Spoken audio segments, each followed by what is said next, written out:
Graça e paz da parte do Senhor e Salvador Jesus Cristo. Eu cumprimento a todos nessa tarde, na paz do Senhor Jesus. É uma tarde agradável, onde estaremos aqui, queridos, como combinado, trazendo um humilde estudo da palavra de Deus. Se bem que a Bíblia não tem nada humilde, né? A Bíblia é toda imponente, toda poderosa, mas eu vou tentar trazer um estudo aqui, bem sofisticado nessa tarde, né, irmãos? O estudo da palavra de Deus aqui. E o carro-chefe desse estudo, eu vou falar um pouquinho sobre acontecimentos inerentes ao milênio. Vou falar nessa tarde, torno a repetir, sobre o milênio.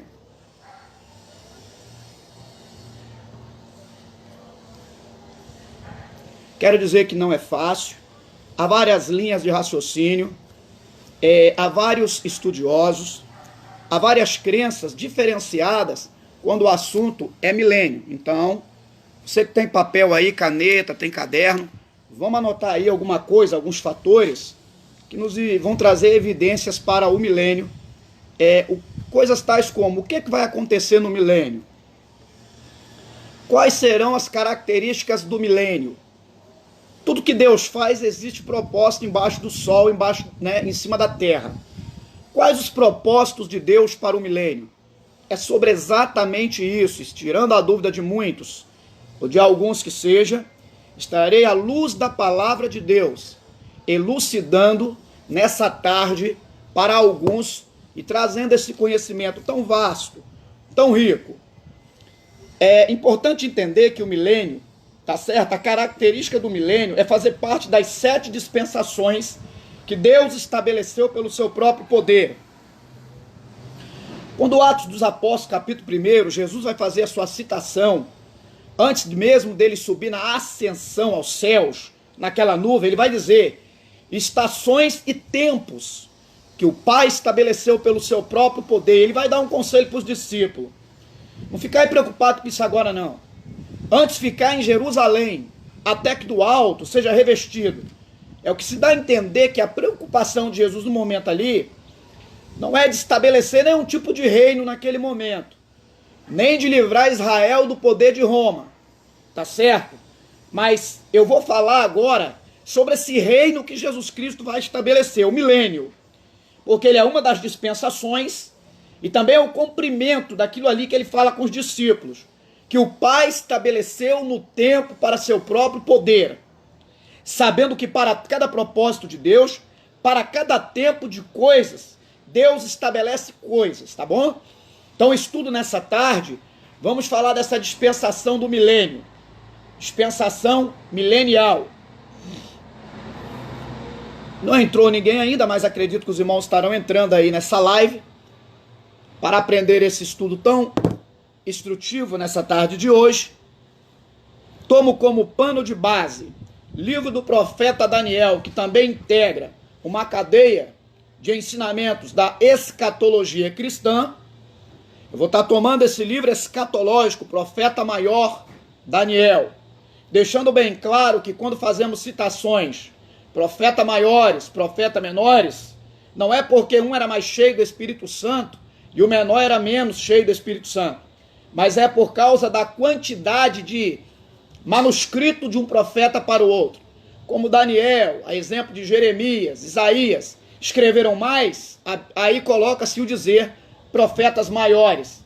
Como Obadias, Naum e outros escreveram menos, colocamos aí o dizer profetas menores. Capítulo 2 do profeta maior Daniel, versículo 34. E estava vendo isto, quando uma pedra foi cortada sem mão, a qual feriu a estátua nos pés de ferro e de barro e os esmiuçou. E então foi juntamente esmiuçado o ferro, o barro e o cobre, a prata e o ouro, os quais fizeram como pragana das eiras no estio, e o vento os levou, e não se achou lugar algum para eles. Mas a pedra que feriu a estátua se fez um grande monte, e encheu toda a terra. Louvado seja o nome do Senhor. É sabido dos senhores nessa tarde, dentro dessa linha de raciocínio lógico de ensinamento, que a Bíblia se divide em 3 tipos de ensinamento: os mais fáceis, os menos fáceis e os mais difíceis. Os ensinamentos mais fáceis das Escrituras da Bíblia Sagrada, teologicamente comprovado, e para mim é o maior campo de ensinamento das Escrituras, é o tratado da doutrina da salvação. Todo o campo da doutrina da salvação, na minha opinião e concepção, porque a maioria das partes da Bíblia vai trazer todo o tratado inerente ao homem, ao propósito e o plano salvífico na pessoa de Jesus Cristo. Os ensinamentos menos fáceis, que não são os mais difíceis, nem os mais fáceis. Todos os ensinamentos e os tratados das áreas dos dons espirituais são os ensinamentos que não são mais fáceis, nem os menos fáceis. E por fim, o tratado dos ensinamentos mais difíceis das Escrituras está relacionado à área da escatologia cristã.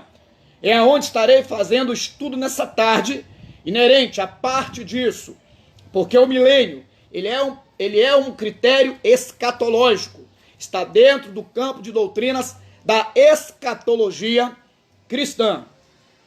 Queridos, para entender bem nessa tarde, toda vez que nós damos um estudo sobre Apocalipse, um estudo sobre escatologia, vai ter linhas de raciocínio pré-milenista, pré-tribulacionista, pós-tribulacionista e pós-milenista. Então, às vezes, tanto uma quanto a outra estarão, tendo uma certa coerência com as Escrituras. Mas claro que pessoas vão ficar do lado de uma, pessoas vão defender outras teses.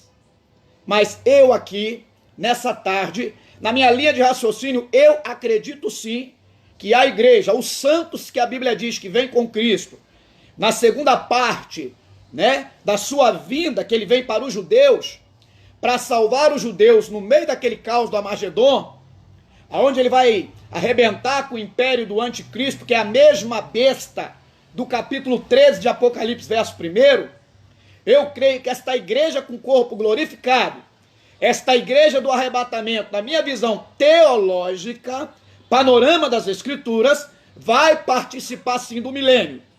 Mas antecipadamente eu já disse para os senhores, tem pessoas que têm crenças diferentes, tem pessoas que até pegam versículos diferentes e apoiam que a igreja de Jesus Cristo, enquanto o mestre está aqui no milênio, junto com os judeus, ou o remanescente dos judeus, ou aqueles que sobraram da grande tribulação do Armagedon, a igreja estará no lugar de repartições celestiais. E Cristo estará aqui com isso, junto com esse pessoal do milênio.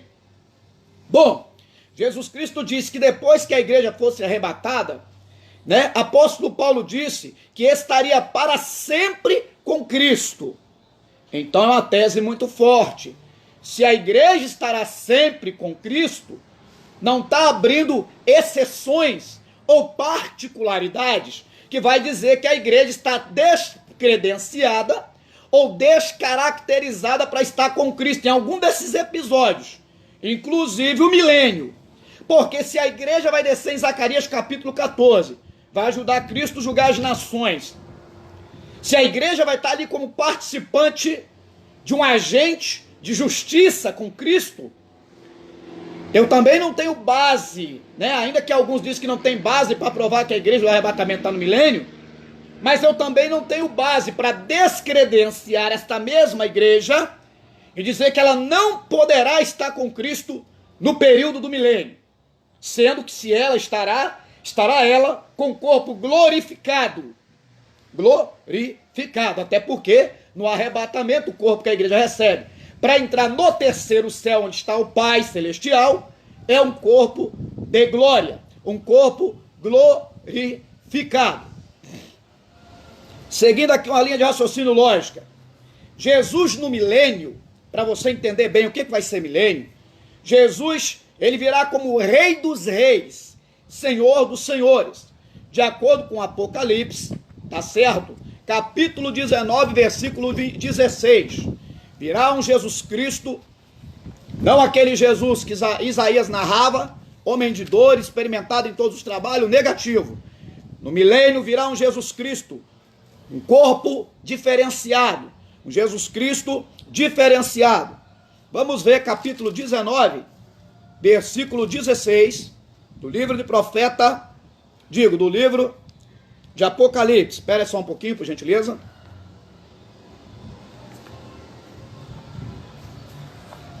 Deixa eu ver se é isso mesmo. Apocalipse 19.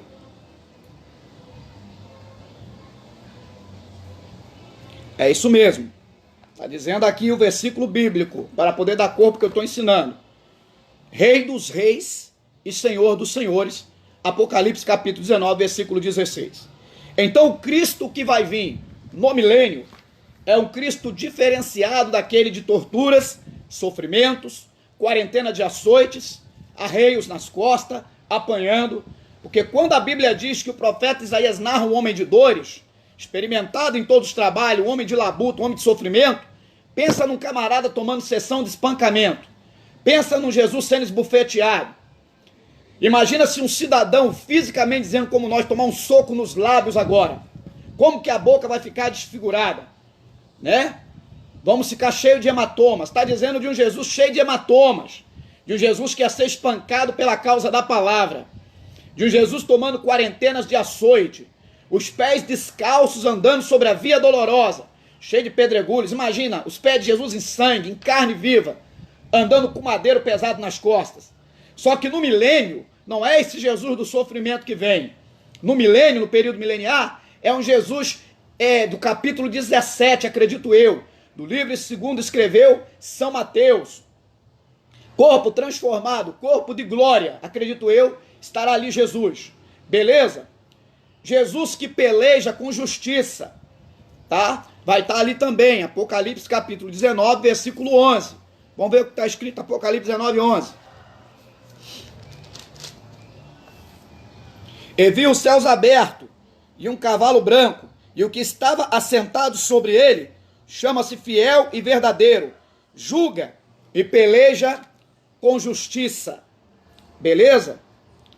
Bom, vamos ver quais são os propósitos para o reino milenial. Já quero adiantar para os senhores, fazer uma pequena ilustração e elucidar a mente dos senhores.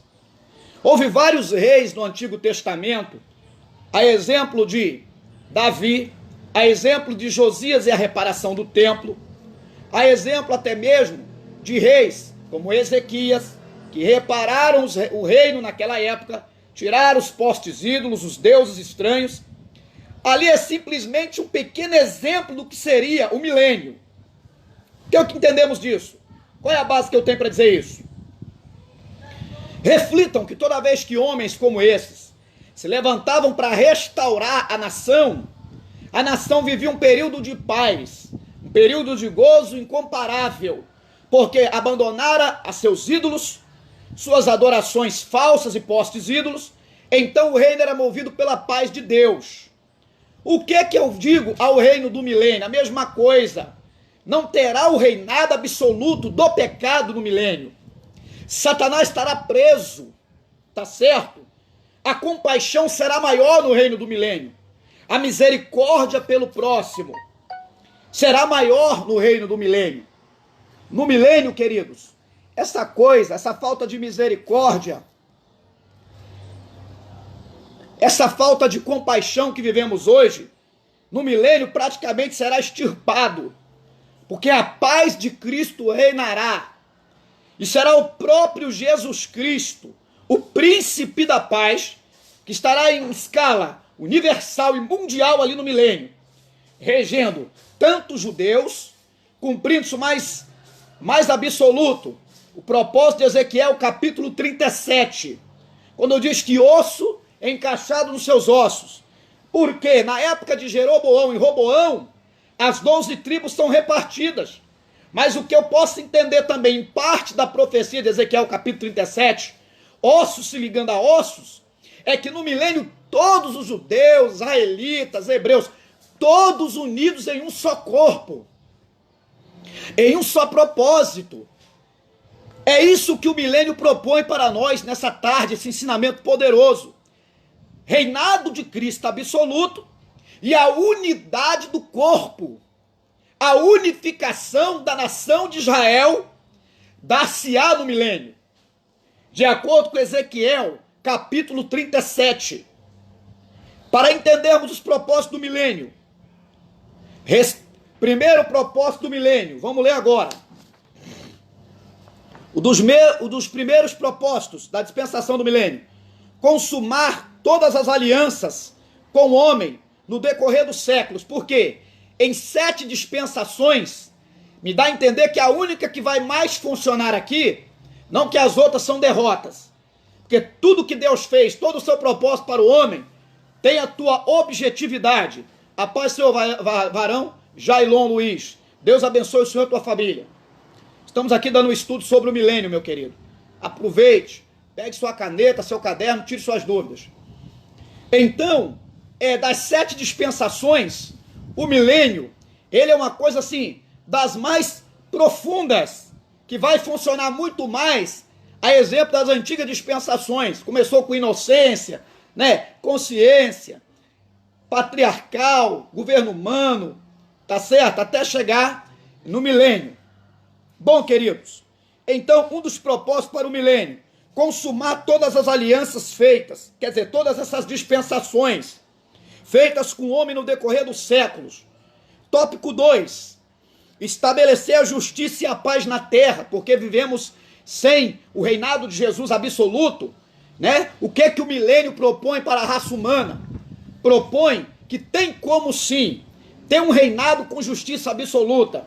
Tem como um homem reinar na terra sem ter caixa 2, sem ter roubalheira, sem ter desigualdade social. É para isso que o milênio vai existir. Para trazer para nós essa orientação teológica. Além de Cristo reinar com justiça, não existirá no reino do Messias a chamada desigualdade social, aonde uns têm muito, uns têm pouco, outros não têm nada. Aonde parece que todos os interesses políticos do planeta Terra só movem a favor dos seus políticos.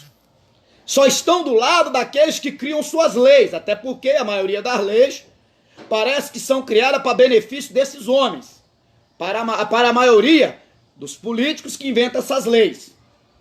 Primeiro, Jesus Cristo não vai reinar no milênio a fim de politicalha.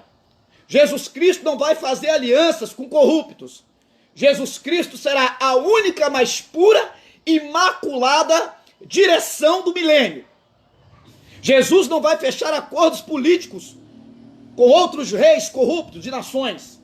Muito pelo contrário, Jesus tem o reino absoluto do milênio. Está na mão de Jesus, ele é o guardião do milênio. É aquele que vai reger no milênio com a tua palavra. A palavra será executada. A exemplo de entendermos que quando se levantava reis no Antigo Testamento, era para que esses reis, tutores dessas nações, aqueles que estão como governo do Estado de Israel, lesse a Torá, falasse das 613 leis, falasse da palavra, leis morais e cerimoniais, era repartido as leis, que Deus passa para Moisés, tá certo? Os mandamentos. E o que vai acontecer? Esses homens, ao invés disso, procura seu absolutismo, procura viver os seus próprios interesses políticos, fazem alianças políticas com reis desviados de outras nações, trazendo a perversão moral para dentro do reino, trazendo para dentro de Israel os vassalos problemas espirituais que acometeram, no mínimo em 2 cativeiros. Cativeiro, tribo do sul, capital Jerusalém, cativeiro da tribo do norte de Israel, capital Samaria, aonde Jeroboão está lá sendo o cara dessa vez. E com a tribo do sul, Roboão, filho de Salomão, sendo a bola da vez também. Então Jesus, para já evitar isso, ele não vai ter alianças com partidarismos. Jesus Cristo vai ser o cabeça do milênio, sem aliança com ninguém. A única aliança que vai ser estabelecida é Jesus e os judeus. Porque nessa feita ele volta para restaurar capítulo 37 de Ezequiel. Juntar ossos nos seus ossos. É uma medida bíblica, execrável nessa tarde, neste estudo, entender isso. Que dá-se-á o cumprimento novamente de Ezequiel capítulo 37, nesse fenômeno da vinda da segunda parte de Jesus vindo, no milênio. Outra função do milênio muito importante: exaltar a soberania universal de Cristo. Já diz, Rei dos Reis, Senhor dos Senhores. Jesus terá o poder absoluto sobre o milênio. Jesus Cristo restaurará todas as coisas. Jesus Cristo trará paz nessa época. Outro propósito terrível do milênio: restaurar a posição de Israel como cabeça das nações.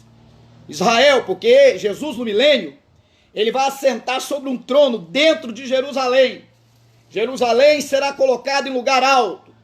E o estudo da palavra, regido pelo Jesus Cristo Nazareno, autoridade máxima, será dentro de Jerusalém. Jerusalém agora, no milênio, volta a ser a capital da religião. Volta a ser a inclinação para a verdadeira adoração. Porque se lembrarmos bem no Antigo Testamento, lá no passado, antes de acontecer a destruição da tribo de Judá, capital Jerusalém, Reino do Sul, Jerusalém agora ela perde essa identificação de ser o lugar da verdadeira adoração, porque o templo é quebrado, as muralhas de Jerusalém reduzidas a pó, a cidade, tudo destruído, os muros. Então agora aqui, dentro do milênio, Jesus vai restituir o local da verdadeira adoração. Jesus vai restituir novamente Israel como centro fiel da adoração, aonde o nome de Deus, dentro do templo de Salomão, seria lembrado para toda a eternidade. Amém. Lembrando que isso é um pacto que Deus faz com os judeus. É uma aliança que Deus faz com os hebreus. Do nome dele ser lembrado dentro do maior centro de adoração, a verdadeira adoração, Jerusalém, templo de Salomão. E tanto isso, prova disso nesse estudo nessa tarde, que quando as tribos são divididas, cria-se uma preocupação no coração de Jeroboão. Jeroboão tem medo com que o povo volte, atrás de Roboão, porque quando as 12 tribos são divididas, o centro de adoração não vai com a tribo do norte, mas fica dentro de Judá, capital Jerusalém. E o que Jeroboão vai fazer agora a favor disso? Vai criar 2 bezerros de ouro, o engano, o engodo do pecado, para que o povo adore aqueles bezerros, abandone a verdadeira adoração ao verdadeiro Deus e não volte para Roboão, com medo ele de perder o seu reinado, o seu comando de mando sobre as 10 tribos do reino do norte. Só que agora Jesus vai restaurar a fiel adoração. Jesus vai se colocar como aquele que é o verdadeiro Deus na face da terra. É aquele que comanda, tem comando de voz, tem comando de autoridade na terra. Capítulo 1 de Atos, quando Jesus Cristo diz que não os convém, não precisa vocês saber a tempos e sobre estações que o Pai estabeleceu pelo seu próprio poder, aqui no milênio ele está resolvendo isso. A resposta de capítulo 1 de Atos é aqui no milênio. Aqui ele está estabelecendo o reinado dele. O reinado de Cristo está sendo estabelecido para poder se cumprir lá e responder capítulo 1 de Atos Apóstolos. Voltando para a Bíblia. Vamos ver mais propósitos do milênio. Exaltar os santos de todos os tempos e subjugar todos, abater os inimigos. Esses inimigos do Amargedon, que estão fazendo guerra contra a nação de Israel, será abatido, mas nem todos ali serão aniquilados. Sobrará parte dessa massa que também vai participar do milênio. Vão ter que se subjugar ao ensinamento da palavra de Deus, porque Jesus estará ali com a massa, ensinando a palavra do Pai, fazendo aquilo que Esdras fez, quando sobe no púlpito de madeira. E ele agora dá alva até meio-dia, 6 horas de estudo bíblico, de 6 da manhã a meio-dia. E o povo chorava ouvindo o estudo da palavra de Deus. Se tem uma época onde a palavra será muito valorizada, vai ser na época do milênio. Talvez hoje a palavra não é tão valorizada, mas na época do milênio a palavra será muito valorizada. Será de grande valia o estudo, o ensinamento das Escrituras no período milenial. Continuando. Verdades bíblicas sobre o milênio. Vou começar a agir com Bíblia agora, hein? Verdades bíblicas sobre o milênio. Vamos ver. Verdades bíblicas. Será um reino literal e universal. Tem gente dizendo que o milênio é espiritual. É engano. Será literal. Vai nascer pessoas no milênio. Vai morrer pessoas. Tá certo? Não haverá grande incidência do pecado. Por quê? Acredito que se tiver pecado vai ser uma coisa bem menor. Porque os demônios estarão presos. Satanás, que é o maior incentivador à prática carnal e macabra do pecado, estará amarrado, preso. Nada vai se interferir no reino do milênio. Já cansei de dizer, como assim, em lives anteriores, tira-se reino, estabelece-se reinos. Tira-se nações, estabelece nações no poder. Tudo isso é a graciosa vontade e misericórdia de Deus para a raça humana. Louvado seja Deus. Vamos ver. Aonde é isso? Será um reino literal e universal. Eu li aqui, também Daniel capítulo 2, verso 34 e 35. Estava vendo isto quando uma pedra foi cortada, sem mão, a qual feriu a estátua. Irmãos, a minha interpretação aqui, honestamente, essa estátua é a besta, que é o mesmo anticristo do capítulo 13 de Apocalipse, verso 1. Está ali pagando de Deus, está ali na grande tribulação dizendo que é Deus. Essa pedra, irmãos, é Cristo.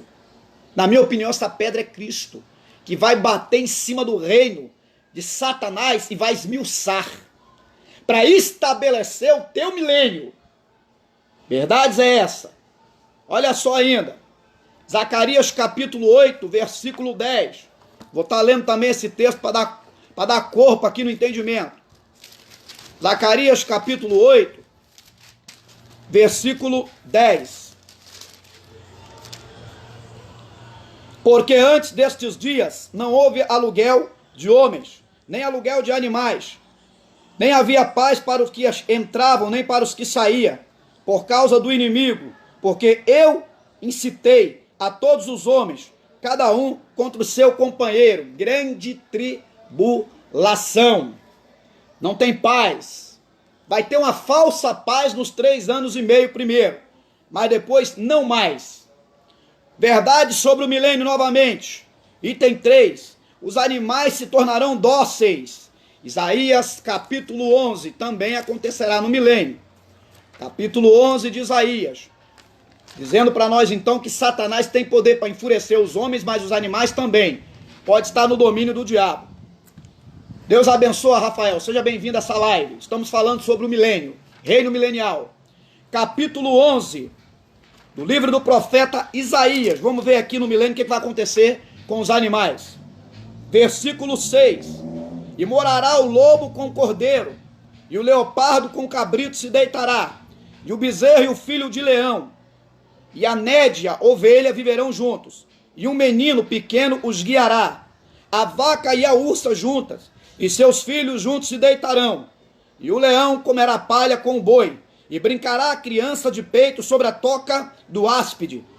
Já o desmamado meterá a mão na cova do basilisco, e não se fará nenhum dano algum em todo o monte da minha santidade, porque a terra se encherá do conhecimento do Senhor, como as águas cobrem o mar.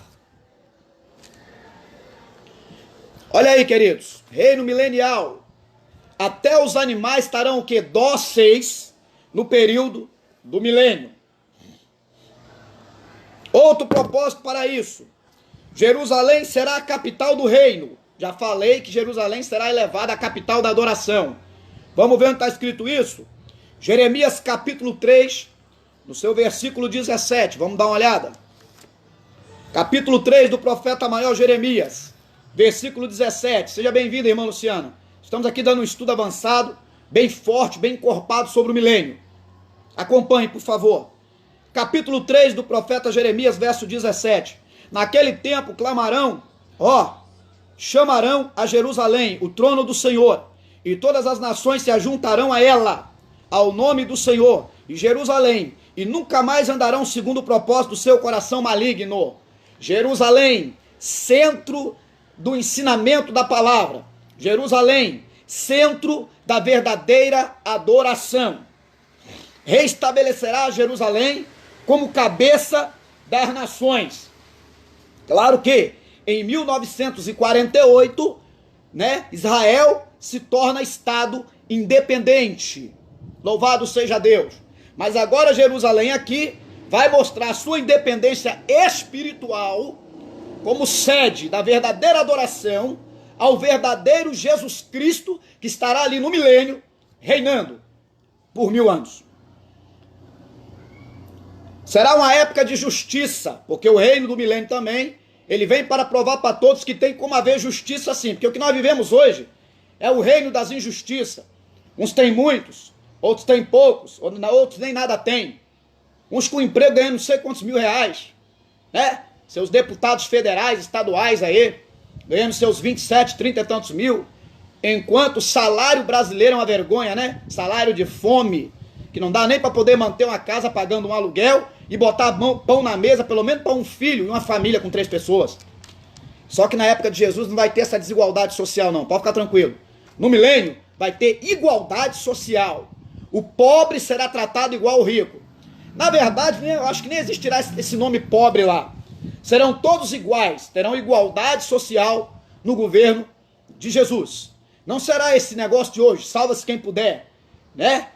Quero só o seu voto, que você se lasque depois que você votar em mim. Não, no reino do milênio, não. Por isso mesmo, Jesus não vai fazer aliança com nenhum profano. Jesus, para reinar no milênio, vai pedir ajuda de ninguém, ele reina sozinho. Jesus, ele ali, ele será, na totalidade, o único reinado, o único que vai reinar vitalício, sozinho. Não vai ficar pedindo opinião a ninguém para reinar, não. É Jesus Cristo aí, que manda as cartas, manda as regras no reino do milênio. Época de justiça, já li. A terra ficará mais fértil, capítulo de Isaías 35, versículo 1. Reino de milênio, terra fértil. 35, 1 de Isaías. O deserto e os lugares secos se alegrarão disto, e o ermo exultará e florescerá como a rosa. Está falando aqui do período do milênio. A terra, qualquer lugar, aquele lugar que não dava nada. Até o deserto vai nascer planta. Será um período fértil. Imagina a presença de Jesus Cristo. Assim como o pecado, a queda do homem no Éden, trouxe malefícios para a terra que não produzia espinhos, malefício para animais, sofrimento para a mulher quando fosse dar à luz, gerar filho ou parto natural, normal. Agora a presença de Jesus e a ausência de Satanás e da força do pecado vai trazer paz até para a terra. Porque não vai ter mais guerra, não vai ter essas bombas atômicas da vida destruindo a terra, não vai ter mais impacto ambiental. Eu acredito que o reino do milênio também não vai ter nenhum impacto ambiental, porque hoje o homem acabou com o planeta, né, pessoal? O ser humano acabou com o planeta, jogando esgoto a céu aberto, nas praias, nos rios, né, em nascentes. O homem acabou com o planeta bonito que Deus construiu para a humanidade. No reinado do milênio não tem destruição. Outra coisa que vai acontecer, verdade sobre o milênio ainda. A vida humana será prolongada. Capítulo 65 de Isaías 20 a 22. Olha só, vai ter gente que vai viver 100 anos, vai morrer farto de vida. Porque o salário do pecado é a morte. Como o pecado não vai estar lá, naquela eminência, lá no reinado de Jesus, o que vai acontecer? A vida vai durar mais. Mostrando aí que o que mata o homem mais cedo é o pecado, as consequências do pecado. 65, 60 e... Isaías 65, 20 e 22. Vamos ver o que diz aqui. Não haverá mais nela criança de poucos dias, nem velho que não cumpra os seus dias, porque o mancebo morrerá de 100 anos, mas o pecador de 100 anos será amaldiçoado. Ó, forte.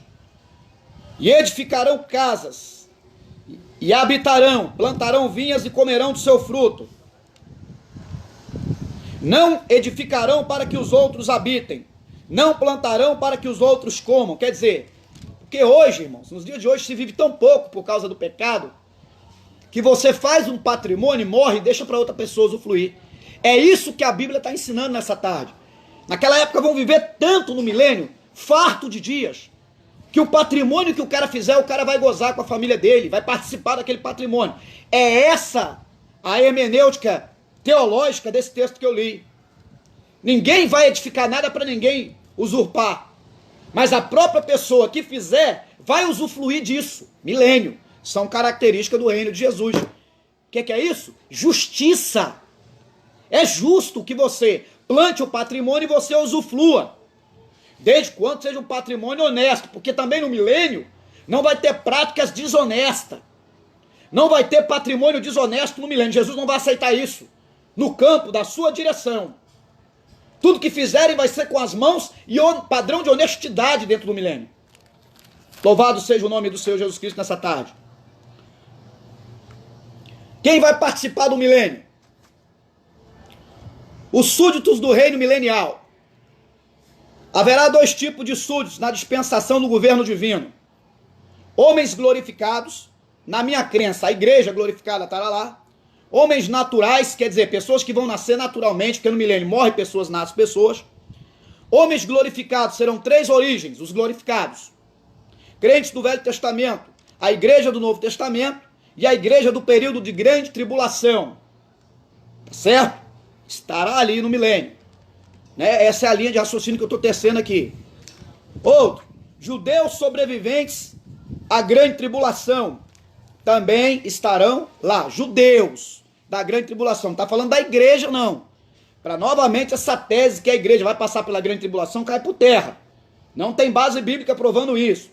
Enquanto a terra está em 7 anos de escassez tribulacionista, a igreja está em lugar de delícias. Está nas câmeras, reconhecendo, né? Está lá nas boldas do cordeiro a igreja. Enquanto o couro está comendo na terra, a igreja não está aqui nesse período junto com o anticristo, que é a mesma besta de 13 de Apocalipse desse primeiro. Que eu já expliquei em lives anteriores, que tem duas bestas. A que sobe do mar e a que sobe da terra. Tá certo? Então vamos fazer confusão disso não. A igreja não estará aqui amargando a grande tribulação. Repetindo, quem são os súditos que estarão no milênio?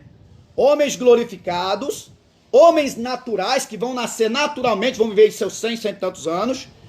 Homens glorificados serão 3, repartindo esses 3 glorificados. Crente, quer dizer, corpo diferente dos naturais, entenda? Então vai ter gente com corpo glorificado no milênio e com corpo natural. Preste bem atenção no estudo para não dizer que eu estou ensinando heresia. Vamos aqui. Crentes do Velho Testamento, os com corpo glorificado. Igreja do Novo Testamento e igreja do período da grande tribulação. Essa igreja aqui está dizendo, né? Igreja do período da grande tribulação. Agora preste bem atenção numa coisa. Judeus sobreviventes à grande tribulação também vão estar ali, tá? No milênio. Outro. Esses aqui são os homens naturais agora que eu estou falando. Eu falei sobre espirituais, corpos, né? Espirituais, ou corpo glorificado. E agora a outra fase é o quê? Homens naturais serão também de 3 origens. Judeus sobreviventes à grande tribulação. Gentios glorificados no julgamento das nações. Olha só, hein? E os que nasceram na época milenial. E tudo isso aqui eu tenho texto e tenho contexto bíblico. Por exemplo, homens naturais serão também 3. Vamos falar dos judeus, sobreviventes da grande tribulação. Apocalipse capítulo 12, versículo 14. Vamos dar uma olhada. Giro na Bíblia. O estudo é muito grande, irmãos. Eu não vou poder ir muito além, não. Eu vou só em partes. Depois posso vir com a parte 2, parte 3. Já tem quase uma hora dando estudo e o negócio é grande. Apocalipse capítulo 12, vamos ver, versículo 14 e 15.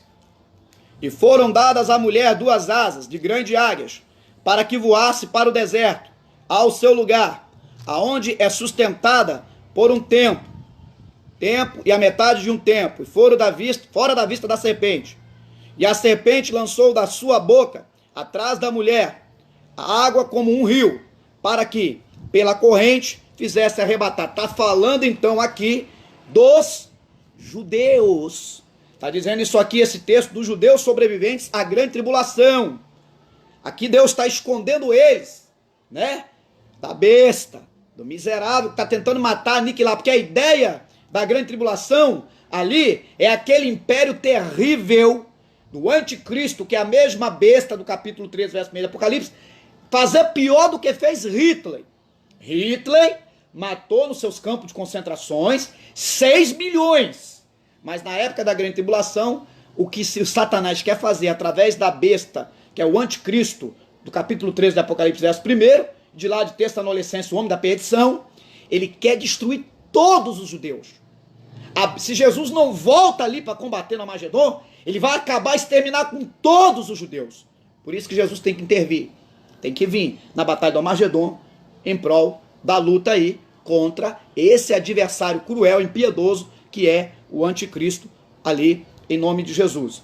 Dizendo que a segunda besta, adverso 10 e 11 do capítulo 13 de Apocalipse, senhores, já ensinei sobre isso em lives passadas. É o ajuntamento das religiões, é o ecumenismo, né? Fala-se do falso profeta.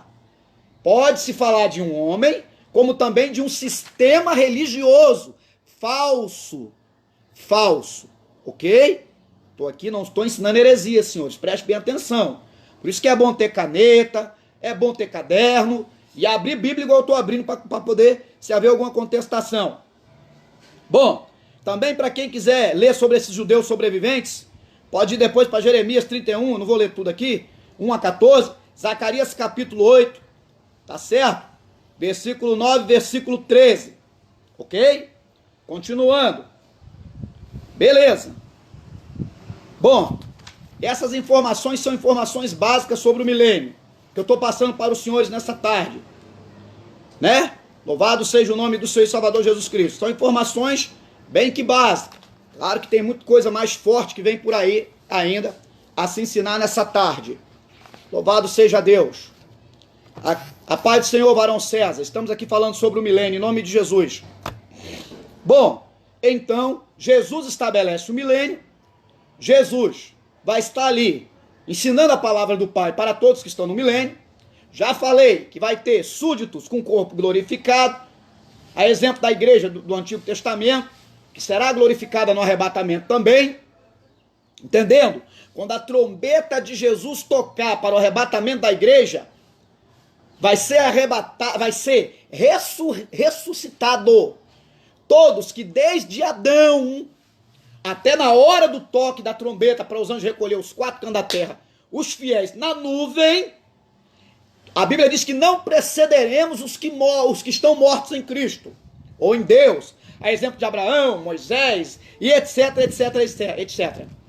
Todos esses com corpo glorificado, na minha linha de raciocínio lógico, estarão lá no milênio com corpo glorificado, mas também terá aquela parte que estará sem corpo glorificado, tá certo?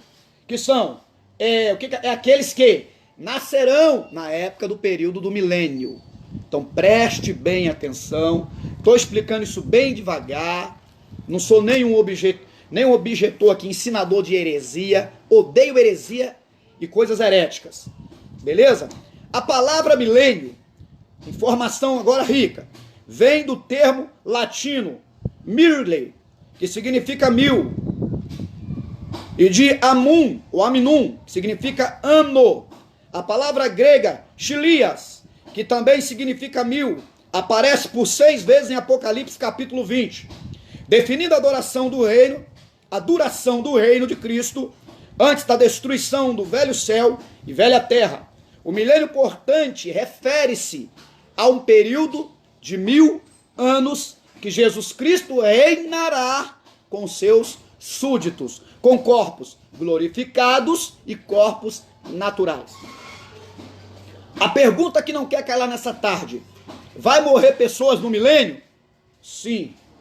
Vai nascer pessoas no milênio? Sim. Mas pessoas viverão com 100 anos e serão considerados jovens.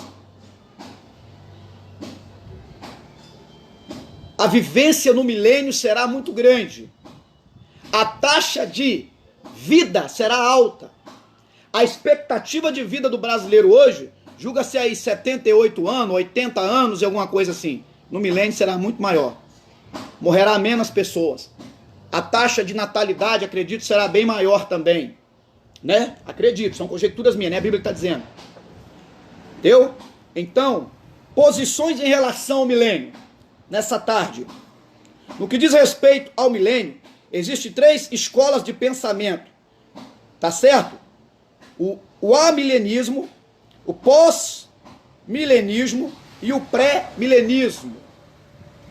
Então isso é muito fundamental, entender que cada um dessas pessoas posicionadas aqui, eles interpretam o milênio de uma forma. Interpretam de uma forma, em uma linha de raciocínio lógico deles. A tese que eu defendo é que a igreja vai participar do milênio com o corpo glorificado. E também terão pessoas que vão participar do milênio com o corpo não glorificado. Amém, irmãos? Isso é um estudo. Isso são nós que estudamos, buscamos referências em Deus, pedindo ao Espírito Santo em oração para que não nos deixe ensinar coisas como que herético. Qual vai ser o principal personagem do milênio? Será os judeus? Serão quem? A igreja? Vou te falar agora. O principal enfoque do milênio não é Satanás, mas o Salvador, Senhor Jesus Cristo. Será o momento do reinado de Cristo. Como eu disse, quando Jesus Cristo vem a primeira vez na terra, ele não vem ali para resolver problemas políticos, sócio, cultural, econômico, problemas o quê? De religião. Jesus veio para resolver o problema de ordem espiritual. Jesus vem para resolver o problema da alma do ser humano. Jesus vem para religar o homem a Deus. Porque o homem, na sua totalidade, desde a queda do Jardim do Éden, está de costa para Deus. Tem a sua comunhão interrompida pela causa do pecado. Capítulo 59 do profeta maior Isaías. Aquele que faz divisão entre o homem e Deus, pecado. Tem uma coisa que afasta o homem de Deus, pecado. Então Jesus Cristo se manifestou para desfazer as obras do diabo e do pecado. Por isso que, quando ele morre na cruz, o véu do templo se rasga, ele pega o homem que está disposto para Deus, coloca o homem de frente com Deus novamente. Coloca o homem em contato novamente. Aí aquela ordem antes da queda no pecado. Qual era a ordem que tinha? Espírito, alma e corpo. O homem sendo representado também pelo templo dividido em átrio exterior. Átrio interior, santo dos santos. Me prova? Te provo nesse estudo nessa tarde. Átrio exterior, vou começar por ele. Visto por todos, tocado por todos. Porque no átrio exterior, se os senhores não sabiam, se estudar a fundo, não era só o sacerdote que tocava no átrio exterior. Homens também, com seus pecados, se aproximavam na parte exterior do átrio. Fala do corpo do homem, a parte que toca e é tocada. Quando eu entro dentro da alma, eu falo do santo, que é iluminado com muitas ideias pelo candeeiro, que está aceso, iluminando aquele lugar, aquele ambiente. O candeeiro é a representação máxima da alma, cheia das suas ideias, cheia do seu conhecimento, que anseia a evolução do conhecimento, cheia de sua personalidade.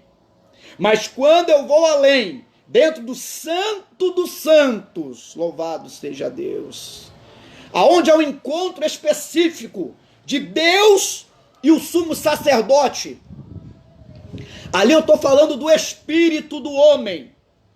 Porque Deus, ele mantém contato até a verdadeira adoração.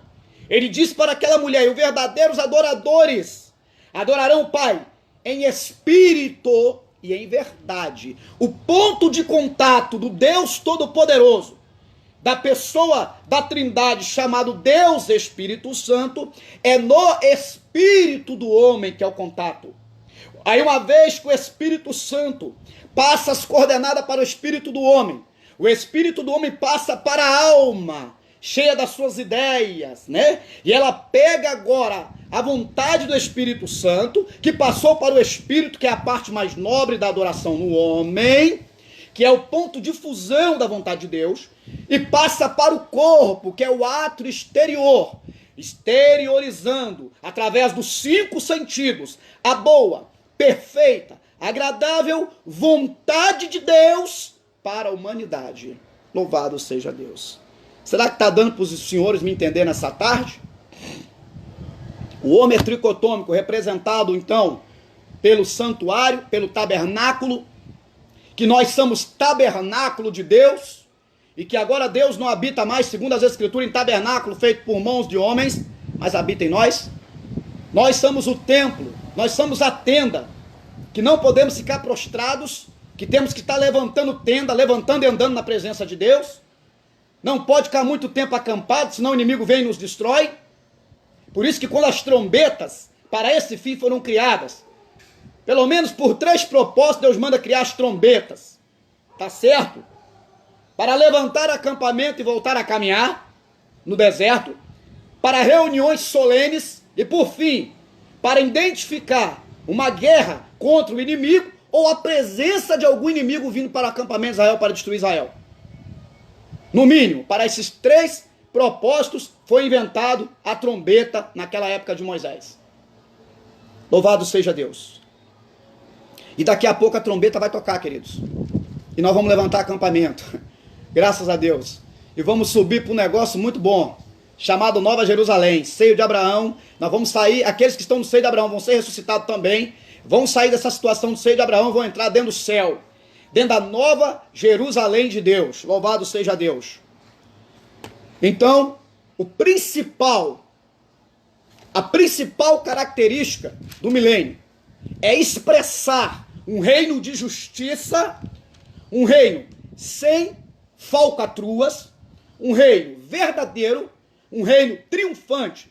Porque se formos olhar em vários reis do Antigo Testamento, eles até começavam bem, mas parece que depois se desviavam. O pecado derrubava aqueles reis. Inimigos vinham destruir aqueles reis, desmoralizava. Mas o reino do milênio é o único que não será desmoralizado. Diferente de todo o reino, né? Babilônia foi um reino imponente no Antigo Testamento. Entre águas, não é isso? Entre rios. Babilônia era grandiosa, conhecida pelos seus jardins suspensos. Tanto que um dia o seu imponente rei vai dizer, na sacada varanda do Palácio Real: ó Babilônia, feita pela minha glória. Deus fez ele comer capim. E mesmo Babilônia sendo imponente, sendo forte, seus jardins suspensos por toda a área do imponente Palácio Real, mas cai por terra quando o Império Medo-Persa desvia o rio por baixo, desvia o Eufrates embaixo da cidade da Babilônia.